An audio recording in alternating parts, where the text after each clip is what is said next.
እውነታውን መረዳት በማይችሉበት ደረጃ ላይ ካሉ ሰነድን ማጣራት በማይችሉበት ሁኔታ ላይ ካሉ በጥቅሉ ማስረጃን አውጣተው መረዳት በማይችሉበት የእውቀት ብቃት ላይ ካሉ እነዚህ ሰዎች ይበልጥ የሚያምኑትን ዓሊም ወደ አላህ ይበልጥ ያቀርበኛል ብለው ማለት የአላህን ሕግ እሱ ስለሚያውቅ እሱን በጠይቅ ይሻላል ብለው ቢጠይቁና ማስረጃውን ሳይገነዘቡ ቢከተሉት ይህ አያስወቅሳቸውም። በዚህ ወቅት እንደገለጽነው ተቅሊድ የሚቻልበት ሁኔታ አለ። አላህ በቁርአኑ ላይ ፈስአሉ አህለ ዚክሪ ኢን ኩንቱም ላ ተዕለሙን ይላል። ስለዚህ የእውቀት ባለቤቶችን የማታውቁ ከሆኑ ጠይቁ ሲል ተቅሊድ የሚቻልበት ሁኔታ እንዳለ ያሳየናል ማለት ነው። እና ይህ ወቀሳ ማስረጃ ከደረሰው በኋላ አንድ ሰው የዑለማዎችን ንግግር በጭፍን መከተሉ የሚወገዝበት ነው። ሰዎችን ፊል ሐቂቃ በዚህ ረገድ ስናያቸው በሶስት ምድብ ውስጥ ይካተታሉ ብለን መናገር እንችላለን። የተወሰኑት በጭፍን ዑለማዎችን በተለይ በመዝሀብ ደረጃ ዑለማዎችን በመከተል ሙሉ ወገንተኝነት ያላቸው ናቸው። ይሄ የተወገዘ አካሄድ እንደሆነ ይታወቃል።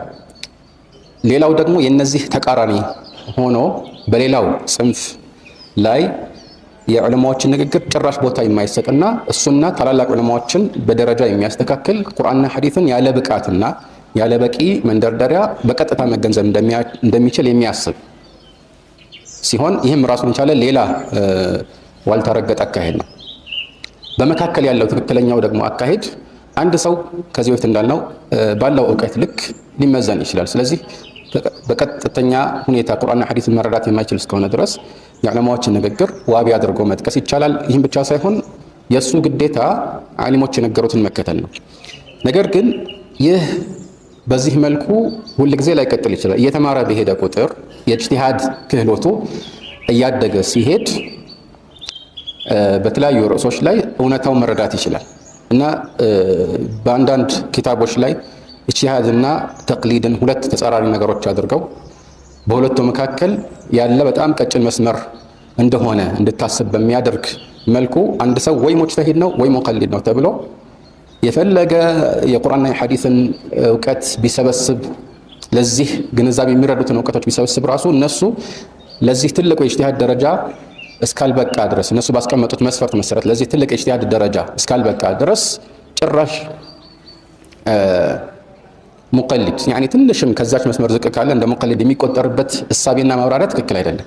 የተጋነነ ማብራሪያ ነው ማለት ነው። ለምን ይህ ክህሎት የኢጅቲሃድ ክህሎት እያደገ የሚሄድ ነው እና ይህንን ከተገነዘብን አንድ ሰው በእርግጠኝነት አንድን ዓሊም በተቅሊድ መከተል ይፈቀድለታል የምንልበት ሁኔታ ላይ ያ የተፈቀደበት መስፈርት ይህ ሰው እውነታውን በቀጥታ መረዳት ስለማይችል ይህንን እውነታ በከላይ አማካኝነት አመዛኝ የሆነ ግምት እንዲያድርበት እርግጠኛ ባይሆን እንኳን የአላህ ሁክም ወይም ፍርድ ይህ እንደሆነ አመዛኝ በሆነ መልኩ እንዲገነዘብ የሚያደርግ እንዲሆን ነው።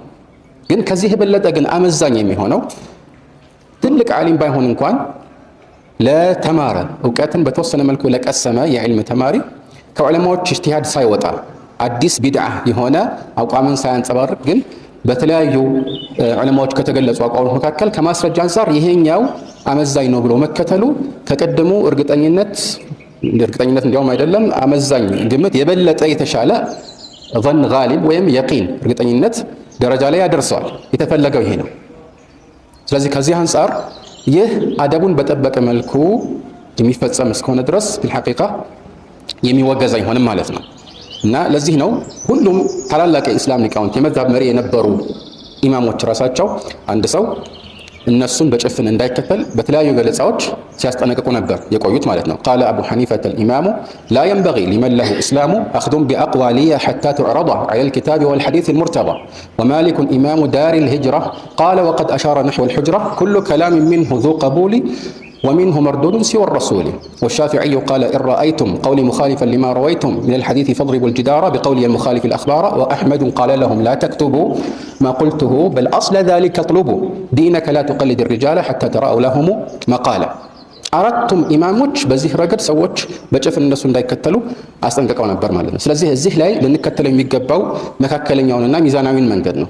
የዑለማዎችን ንግግር ቦታ ሰጥቶ ቅድሚያ መስጠት። እንዲያውም በትምህርት ደረጃ አንድ ሰው ፊቅህን መማር ከፈለገ የመዝሀብ ኪታቦችን መሰረት ቢያደርግ ይመከራል። ለምን እነዚህ መጽሐፍት ከሺህ ዓመታት በፊት ጀምሮ በተዋቀረ የዕልም ግንዛቤ ላይ የተመሰረቱ ስለሆኑ በዚህም ላይ ደግሞ የተከደሙ ማለትም ብዙ ማብራሪያዎችና ገለጻዎች በተለያዩ ዑለማዎች ሲደረጉላቸው ከመሆናቸው አንፃር ለመማር የሚቀሉ ናቸው። ነገር ግን ያ ሲባል በእነዚህ መጽሐፍት ላይ የተጠቀሱትን ሙሉ ለሙሉ መቀበል አለብህ ወይ ደግሞ ወደድክም ጠላህም ከነዚህ አይማዎች መካከል የአንዱን አቋም ሙሉ ለሙሉ ቢዐዛኢሚሂ ወሩኸሲሂ መከተል አለብህ፣ አንድ መርጠህ መያዝ አለብህ የሚለው አካሄድ ከቁርአንም ከሐዲስም ማስረጃ ያለው አካሄድ አይደለም ማለት ነው። ይሄ ሊታወቅ ይገባል።